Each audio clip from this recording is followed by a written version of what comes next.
views and opinions expressed in this program are those of the participants and do not necessarily reflect the views of BronxNet or the program underwriters.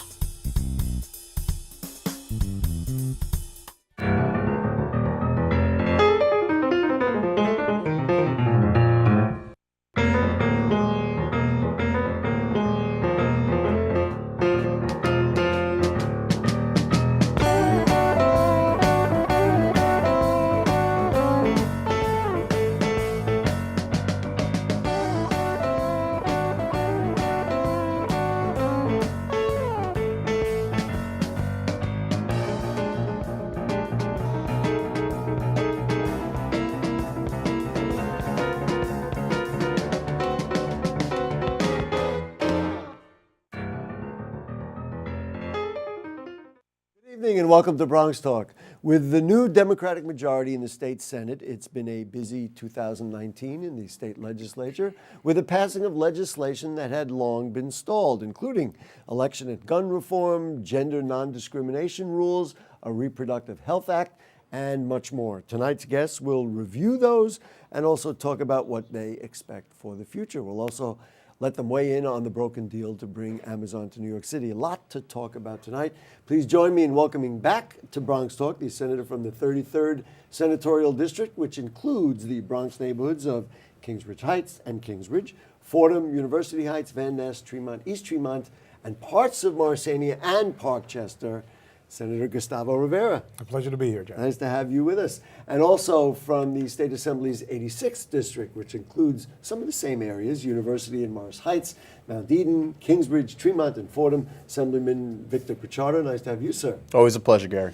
I want to start with a general question, Sure. and it's really political philosophy, which is what we're seeing both local, nationally, et cetera. And that is the notion of being progressive. Mm-hmm. What is a progressive? Who is a progressive? The notion of being progressive has now been in the media and in political dialogue equated with socialism. Sure. Draw the lines as you see it. Are you a progressive? What is progressive? Is it something to be desired? Let's define our terms, and then Sure. we'll get into some of those other specifics. Well, I will certainly call myself a progressive. I actually do not mind the other word, that is liberal. I believe. But you stopped short of socialist. But we'll get to Well, there. I've espoused many views over the years that are certainly in the left-leaning view. Look, mainly I believe that the government has a responsibility to its citizens, that there are things that the government needs to do to involve itself in marketplace so that capitalism doesn't run wild. I believe that there's a basic responsibility that we have to each other, and that there are some things that government can and should do because it can operate protecting the public good as opposed to the private good that happens in capitalist societies, et cetera. So I know that we are in a capitalist system, and I am not flying a red flag, at least at this moment. But I can tell you that as it relates to policy at the state level, I think that there's a lot of things that we've been able to do, whether it's approving the DREAM Act, getting the Reproductive Health Act done, a lot of the voting reforms that we did, which are all about more inclusion, more civic participation, and actually having the state, as in government, protect our citizens in a stronger fashion. The political dynamic that's out there, and certainly it starts in Washington, I mean, there's no question about that, stigmatizes those words. Mm-hmm. How, as somebody who, I kind of set you up, I made you define yourself as a progressive. But I'm so scared, Gary. We've known each other for a long time. You can actually use the liberal word. I have no problem. You can call me either of those. But it's become so stigmatized. Then how do you take that and let people see the value of those items and without saying, you know what, it's just another one of those. Well, and it applies, frankly, to the right also. Well, I'll say it like You're going to get the same thing now. I'll say it simply like this. I believe that there are, if I'm talking about liberal ideology or progressive ideology, the reason I believe in these ideas is because I believe that they make policy that make the life of the people that I care about and I represent better, whether it's related to healthcare, whether it's related to education, whether it's related to criminal justice. I believe that progressive values can drive an agenda as far as policies that would make the lives of the people that I represent better. And that's what it comes down to for me. So it is used as a stigmatizing word. I don't run away from it. And again, In my 8 years, if you can believe this, I'm a senior member of the conference, right? I've been in the Senate Democratic Conference and been a senator for 8 years. So I have been saying the same things for all that time. So a lot of folks are catching up now and saying, you know, there's this progressivism has come out of nowhere. Many of us have been fighting for these same ideas for a long time, and we will continue to do so because, again, it makes the lives of the people we represent better. Well, certainly the political winds have changed in the Senate, which makes it easier for you to be that. So same question for you, Assemblyman. Well, first of all, I think what the right particularly tries to define progressivism and socialism sort of in the same hat, or liberalism, is the fact that they have no narrative to speak to the greater society as large. Because if you think about 30, 40, 50 years ago when they were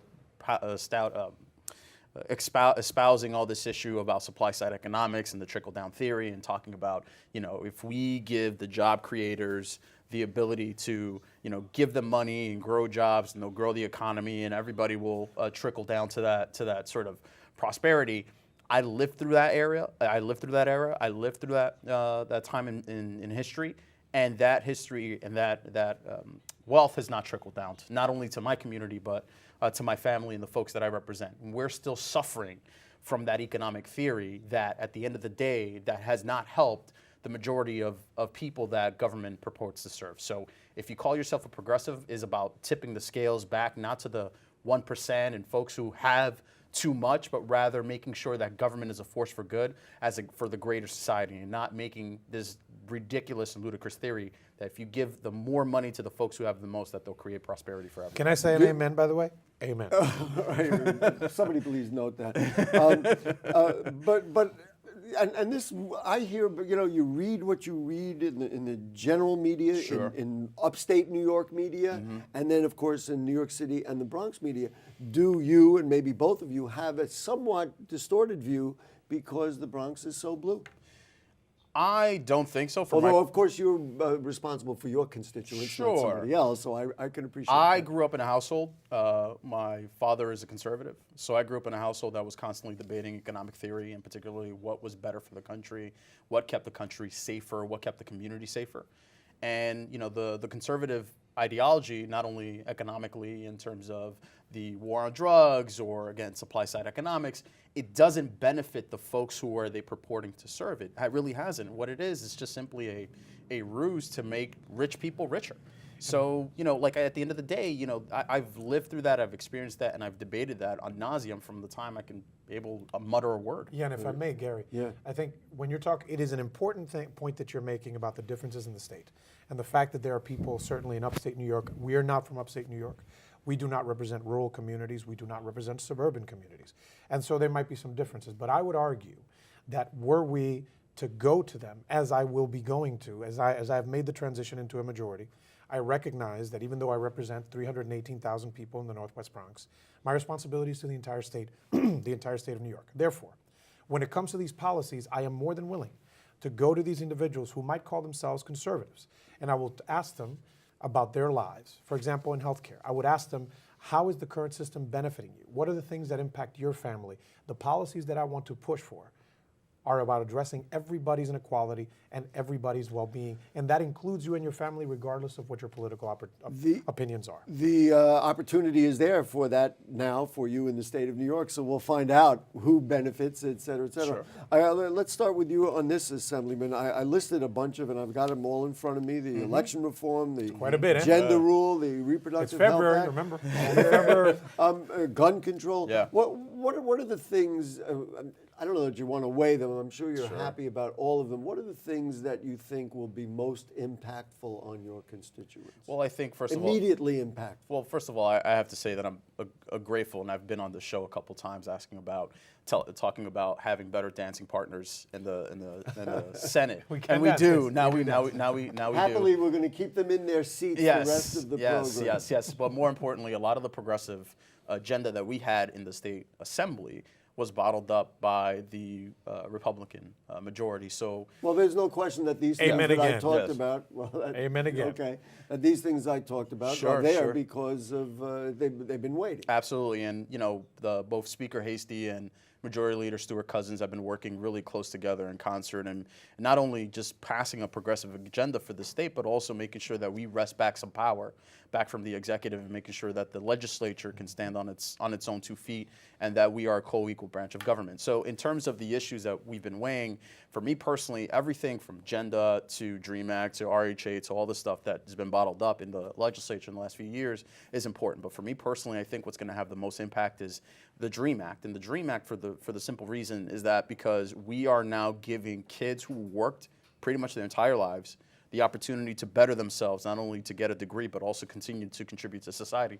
So I think that will be the most quick, direct impact that I think that we've been able to accomplish in this agenda. Ironic for you to say it because you are the new chairman of the Task Force for New Americans. Yes. It gives me a perfect opportunity to ask you about that. What is the task force tasked with, Sure. and how do you see it playing out? So what the task force does is we're a voice for new immigrants, not only new immigrants, but immigrants who felt that their voice have been limited because of their government and the situation that they found themselves in. Again, myself as a chair of the task force, I find myself as an advocate for immigrants. For example, we've been able to ask this budget for $1.5 million for grants for new immigrants in transition, as well as support the Liberty Defense project that we're making sure that we fund that. And again, it's just having that voice, adding my voice to that, to my colleagues now in the majority. Thank God, to make sure that we continue to support And the voters. And the voters, of course, to make sure that we continue to support not only immigrants in the city of New York, but across the state. Senator, we'll give you the first question was, do you have a priority or have one of these that you think will be most impactful right away? I certainly share Victor's belief that the DREAM Act will have a certain impact on our communities, but I actually believe that what we did first was to pass voting reform. I think across the board, the idea, we saw what happened last year, even in a state as blue as New York has supposedly been, there are so many different ways in which the system to vote, giving opportunities to people to actually participate in government, had been stunted and stalled for so long that we needed to make sure that we got that done immediately. But it's like having, it's like having a lot of kids. You kind of like all of them. And the reality is that most of these pieces of legislation we have been fighting for a very long time. Sure, whether it's the Reproductive Health Act or the Gender Equality Non-Discrimination Act or the voting reforms or the gun bill reforms, I can keep going. Yeah, I know you could. I do want to really, just for informational sake for viewers, so they understand, and I'll use the election reform. Early voting is allowed now. No excuse absentee voting. You get a ballot, right? Expanding voter registration, extending primary election voting hours, which is interesting as well. Closing the LLC loophole. I mean, they're all nodding when I say that, but these are the things that passed. I want to get to you about one of the biggest issues which has not been addressed, and it's probably going to take a little while, as the pundits have said, but I think logic dictates, is the fact that you're now chair of the Health Committee. Indeed. And there's certainly a significant movement towards single-payer health care. I'm going to tell you what you already know. People who don't think it's going to work think it's going to be too expensive and it's going to cost taxpayers a fortune. I've had numerous dialogues on and off camera with people who say it's a disaster. It's never going to work. Many people, I'm assuming, the like-minded, you'd like to see something get done. Set it up for us. How is it going to work? And is it too expensive to even look at? So you're speaking about the New York Health Act, which Correct. is a bill that I proudly support in the Senate and it is supported in the Assembly by the chair of the Health Committee, Dick Gottfried. It is a bill that he's carried for over 10 years. It's a bill that I carried for 2. And what we ultimately want to do is the following. We want to fundamentally redesign and reshape the way that healthcare is delivered in the state of New York. Now, the first instinct is people say it's going to be too expensive. And I'd say, okay, let's take a step back. And let's look at what we spend in the healthcare system now. Add up Medicare and Medicaid, but also add up private health insurance, add every out-of-pocket cost every time that you have to go out of network, add every premium dollar, add all of that. Guess what? Those numbers that the critics are talking about, that's how much healthcare is worth right now. You think that balances the cost? What I'm saying is that the cost is we want to shift where the money is coming from, and we want to shift how the money is spent. Now, currently, if you are insured, you might have to make choices about whether you go to the doctor or not because of the way that the system is structured. You might not be able to go, you need that doctor and not this one. That one's out of network, so you have to go into your pocket. How about having a system Because we're saying we would be free access, right? Well, there would be taxation, but guess what? It would actually be, and there's various studies that have said this, both liberal studies and conservative ones have told us that this is actually the most fiscally conservative, and I know I said that, and it sounded crazy, but the reality is, from you. that's right, but the reality is, the system is already expensive and it does not give us good results. Ultimately, I believe that everyone should have equal access. And what we want to do is we want to shift it. And if over 95% of the people in the state of New York will spend less than they spend now on their health care, and I want everybody to think about this. How much do they actually spend on health care and what do they get back from it? And the goal, the last sentence that I'm going to say, is, at least until you ask the next question, is that I would make the case to every single person across the state, regardless of their political persuasion. I would say, how much do you pay in healthcare insurance now? How much do you have to go into your pocket? How much, when you're negotiating with your employer about what kind of job you're going to get, what choices do you make about the job you're going to get because of the health insurance that you get? I believe everyone, regardless of their wealth should not determine their health. That's the bottom line. Is there a model to base this on, or would New York State be, in essence, going it alone and creating a new model? There's certainly... I have one suggestion, that it doesn't exist now in the United States, but you might be able to borrow from some European models. But that's precisely what I was about to say, Gary. Thank you for answering your own question. There are many models. The reality is that there's not one simple way to approach this, right? When you go into the healthcare system in Canada, or you go to the healthcare system in the UK, or you go to the healthcare system of many other European countries, or other countries around the world, Taiwan, for example, there's different variations on the system. In the state of New York, in the United States of America, I should say, there is no other state that has done what we are trying to do. And let me state for the record, it would obviously be a preferable option to have one single payer system in the entire country. That would be best. But I believe that we have the ability, particularly with the way that our state, because of our population, because of our tax base, that we actually have the ability to create a system like this, maintain it, and provide access again, while 95% of the people in the state of New York would pay less than what they're paying now. Assemblyman, let's just talk about health in your district. What do your constituents say? What are their issues? Sure. And I mean, presumably you're going to buy into what you've heard, to your right there. Sure. But Or to his left, depending on yeah. how you're looking at it on the phone. Yeah, sure. But just to explain to me, what are constituents saying? What are Bronx people saying? What do you hear in your office that would make us healthier? We don't want to mention this Not 62. We've been doing this for way too long. Sure. Well, first of all, the numbers really haven't changed in terms of health outcomes. And from the work from myself, Senator Rivera, and the borough president, we've really pushed on this idea that we need to create a healthier Bronx. And it's been difficult, but we're sort of still stuck in this miasma. But what people when I talk to constituents and they come and talk to me specifically about the issue of healthcare, if they do have a private insurance or if they have Medicare or Medicaid or something like that, they have to go to some really complicated procedure either for themselves or for their loved ones or for their child, and they're just barely making it. And what's really wrong right now is, I'm speaking for the Bronx as well as for the entire nation, is that we have a healthcare system that makes people and forces them to make the decision, either do I buy food and put it on the table, or do I buy this medicine to keep me alive for another month? And that is inherently unfair. So, as the senator was mentioning, is like, we shouldn't force people to make that decision, but more importantly, your wealth shouldn't determine your health outcomes. And that's, I think, what's fundamentally wrong with our healthcare system. And like I said, there's plenty of room for discussion, regardless of if you support single payer, if you don't, or if there's concerns with single payer, or if you don't have any concerns. But I think there's enough there that we can have this conversation to make sure that everyone has access to health care, regardless of how much money they make. If I may have one last thing. One last thing, because we're already running out of time. We all know how incredibly complicated this is, both on the technical end and on the political end. But ultimately, the moral question is, should you have health care? If you're a human being, you will get sick, so you should have access to health care and not have to go broke because of it. This battle is worth winning. It's worth fighting. Sure. Assemblyman, let's get into this Amazon thing. Sure. Because it really has so many implications. Obviously, Amazon has walked. Amazon has decided they are not going to be providing jobs and all the other things that they've promised to New York City.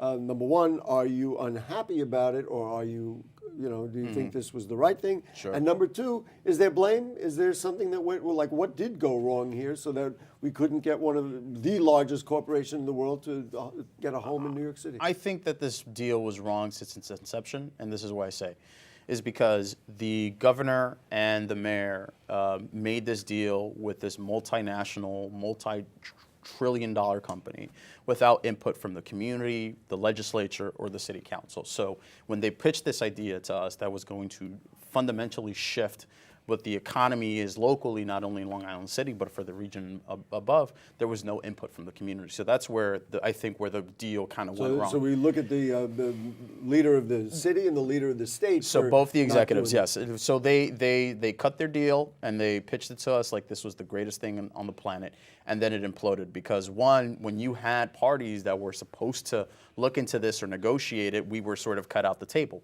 That's one thing. But secondly, you have to think about this.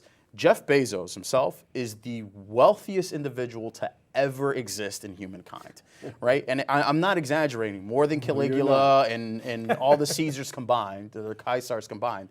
And at the end of the day, $3 billion for him, one way or another, wasn't going to make a dent. And what Amazon did, I think, was cowardly, but more importantly, was very selfish. They said, we got a little bit of pushback. And imagine if I, as an elected official, if I go to a town forum and someone disagrees with any policy position that I have and I start crying and I run out of the room.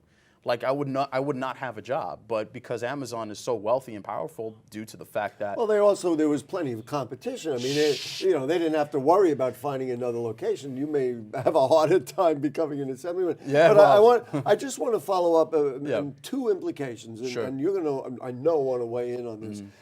Will anything be learned? Because, in a way, people who were against and didn't think this was a good deal, they're saying we got to do it differently. Do you think it will be done differently the next time? And then the other thing is the political fallout is Sure. going to be significant. It's Sure. going to be significant to Democrats all across the country, and certainly here in New York City. To say, hey, look, it's in front of the newspapers.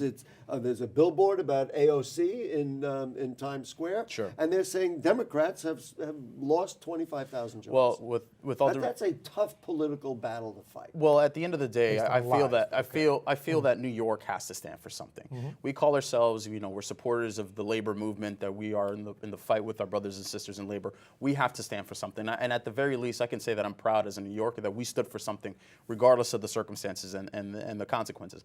But at the end of the day, I think what is learned here is that if we're going to spend public dollars, that there has to be public input, regardless if there's support for a project or not support for a project. And I think where it went really wrong is the fact that the both executives on both the city level and on the state level negotiated this deal and didn't give the opportunity for legislators to input and work with the community, because they can say, yes, we were elected by the same constituency, but they're not going to community boards or precinct councils or meeting with community-based organizations just to conclude, talk you about think these that issues. that lesson will have been learned, and the next time something like this happens, there will be, number one, greater input Sure. and a change. He's jumping out of his seat here. I hope so, but to be honest, I couldn't jump into Mayor de Blasio's head or the governor's head, to be honest. Fair enough. Your impression. I agree with everything that Victor just said. This was a botched deal from the beginning, and sadly, when people are led by their ego and do not take a second to think about the community input that is going to be necessary for a project to go forward.